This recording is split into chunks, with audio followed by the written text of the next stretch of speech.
Yo nací en Paraná, en el Hospital San Martín. Mi viejo en ese momento, que era gendarme, había renunciado a gendarmería y mi padre de Colonia Nueva, mi madre de La Balsa. Pero bueno, en esa época eran dos hermanos, por lo tanto la mayoría tenían que salir del campo e irse a buscar otra alternativa de laburo. Y bueno, yo estuve en Paraná hasta los 7 años. Hice primer grado inferior en esa época, lo hice en la Escuela Casiano Calderón, y después surge la posibilidad de comprar un almacén de ramos generales en La Balsa. Bueno, mis padres siempre querían volver al campo, y bueno, compramos en sociedad con un tío ese almacén y nos fuimos a vivir a la Balsa.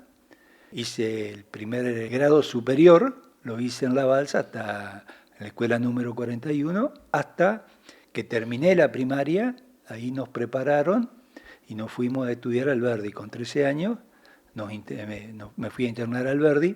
Ya tenía un hermano mayor que estaba estudiando también en Alberdi, porque en esa época el concepto de nuestros padres es que la posibilidad de superarnos pasaba por estudiar, por hacer el secundario primero.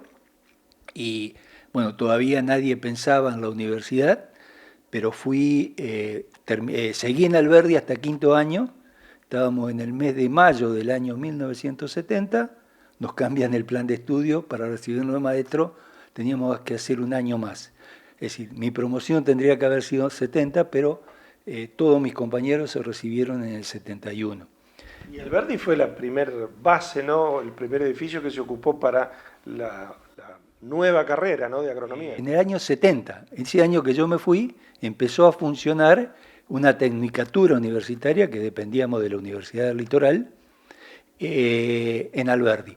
Y yo me incorporo en el 71, entonces nos dio la posibilidad de empezar en Alberdi la tecnicatura en ciencia agropecuaria, que después terminó ya era un paso anterior que se había creado para después crear la carrera de ingeniería.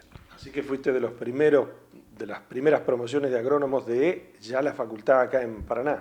La Facultad de Ciencia Agropecuaria empieza en 1970, pero a nivel de obtener el título soy el cuarto. Siempre te hemos visto vinculado mucho a la tierra, al suelo, a la conservación. Yo había empezado a trabajar en catastro en el año 74. Entré como ordenanza a la dirección de catastro, trabajaba y estudiaba, yo me recibí en el 76. El director en ese momento me plantea que me incorpore a la parte técnica y me incorporan en un departamento que era de fotogrametría. Ya teníamos la foto del año 1965, foto aérea, con el cual se armó el plan de suelos de la provincia.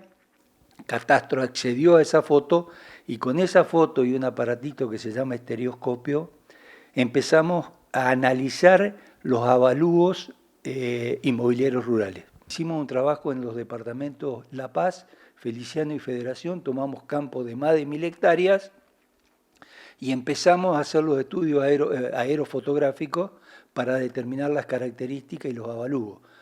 Con esto demostramos que los campos estaban totalmente subvaluados y que había que armar un sistema de avalúo mucho más objetivo en función de la capacidad productiva de cada campo.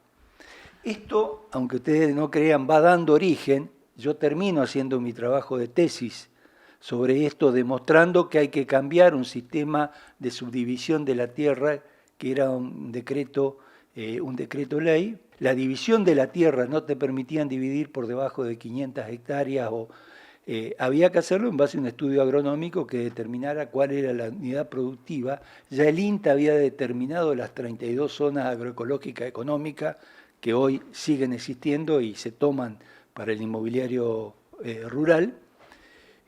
Yo hago un trabajo de tesis diciendo bueno, que hay que cambiar ese sistema y que a futuro los campos tienen que ser evaluados en función de su capacidad productiva. Presento la tesis y cuando soy funcionario del año 87-91, entramos a instrumentar con la Dirección de Catastro y la Dirección de Tierra de la provincia y a trabajar sobre la nueva ley de avalúo rural, que después, siendo diputado y senador, terminamos conformando el sistema que hoy es rescatado por todas las organizaciones de productores, y en muchas provincias se toma como ejemplo el sistema de evaluación de tierras que tiene la provincia de Entre Ríos. Ya por fines de los 80 asumiste.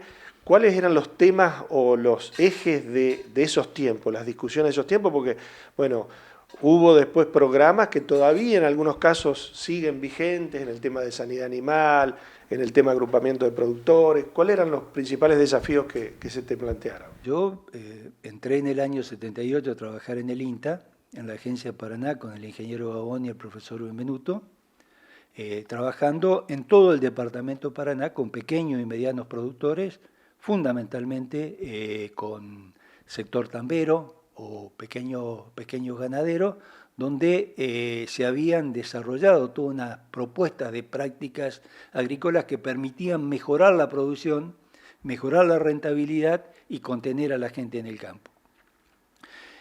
Cuando vino la campaña del 86-87, yo tenía una militancia política en el peronismo desde la época de la facultad, y fuimos armando una serie de propuestas que cuando el doctor Bustigana me propone la Subsecretaría de Asuntos Agrarios personalmente, y a partir de ahí yo lo acepto con la condición que podamos sumar a todo el equipo que habíamos trabajado en las ideas. Bueno, ahí surgen una serie de ejes de trabajo que hoy están vigentes. Por ejemplo, el tema de la lucha contra la tosa. Montiel había creado un programa que creaba un laboratorio para producir la vacuna oleosa. Nosotros, bueno, decidimos otro camino, que era no hacer el laboratorio porque no creíamos que el Estado tenía que producir vacunas, sino que tenía que generar programas que permitirían que el productor accediera a tecnología que le permitan erradicar la enfermedad. El tema de GISER lo considerábamos porque en el INTA, con el ingeniero Babón y el profesor Benvenuto, trabajando en la capacitación de jóvenes, fundamentalmente en el CECAIN, en el Centro de Capacitación del Joven que habíamos creado en la agencia, veíamos que el productor chico en forma individual no podía salir adelante, que te tenía que asociar, primero para instrumentar técnicas que, viéndolas en otros productores, nosotros en el INTA podíamos demostrar que era posible pasar de los 25 kilos de grasa por hectárea y por año en los tambos a 60, 70, 80, porque había productores que ya lo estaban logrando, sin crédito, sino utilizando tecnología de manejo.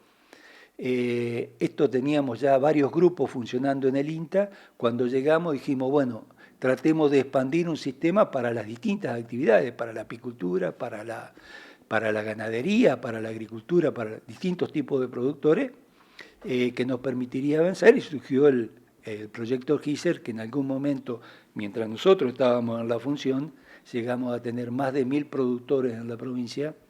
Esto básicamente en la tercera cuestión del doctor Busti, cuando yo fui nuevamente secretario de producción, llegamos a más de 100 grupos y más de 1000 productores en el sistema.